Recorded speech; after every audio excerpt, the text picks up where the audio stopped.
আসসালামু আলাইকুম প্রিয় কুয়েত বাংলা নিউজ চ্যানেলের সাবস্ক্রাইবার বৃন্দ এবং যারাই আসলে দেখবেন, আজকে আমি উপস্থিত আছি ফ্রি মেডিকেল ক্যাম্প। এটি কুয়েত বাংলাদেশ দূতাবাসের পৃষ্ঠপোষকতায় সহযোগিতায় কুয়েত কর্মরত পেশাজীবী প্রবাসী বাংলাদেশিরা। তো এই বিষয়ে আসলে ভিডিও ইতিমধ্যেই দিয়েছিলাম। তো আজকে এখানে এসে অন্যরকম একটি অভিজ্ঞতা হয়েছে। এই প্রথম আসলে কুয়েতে বিভিন্ন অঞ্চল থেকে প্রবাসীরা আসে বাংলাদেশিদের উদ্যোগে বাংলাদেশ দূতাবাসের আয়োজনে এত সুন্দর একটি আয়োজন, ফ্রি মেডিকেল ক্যাম্প প্রবাসীদেরকে উদ্দেশ্য করে, যেটি আসলে খুবই ভালো একটি উদ্যোগ। এবং এখানে দেখুন প্রচুর প্রবাসী আসলে অংশগ্রহণ করছে এবং দেখানোর চেষ্টা করবো আপনাদেরকে। এখানে অনেক রোগী এবং এই যে সেবা দিচ্ছে তারা আসলে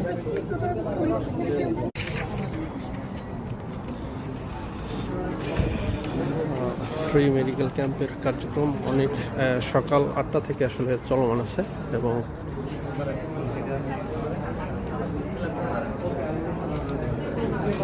যথেষ্ট পেশেন্ট এবং ডাক্তার রয়েছে।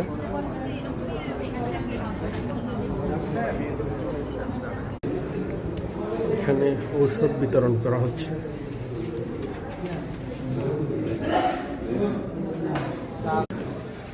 এখানে এখান থেকে আসলে টোকেন সংগ্রহ করা হচ্ছে এবং টোকেন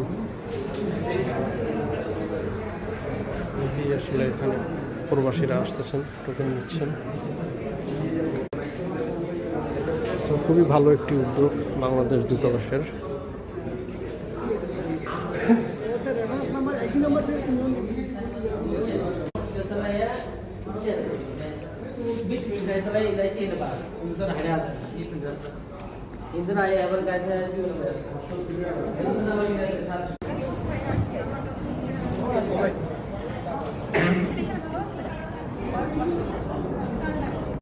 আমার মনে হয় প্রায় তাতে বাংলাদেশে 25-30 হাজার টাকার কাছে চলে যেত। এটা দেওয়াতে কেমন হয়েছে? প্রথম দিছে মানে আবার কত দিনের ভিতরে দিলে সবচেয়ে ভালো হবে?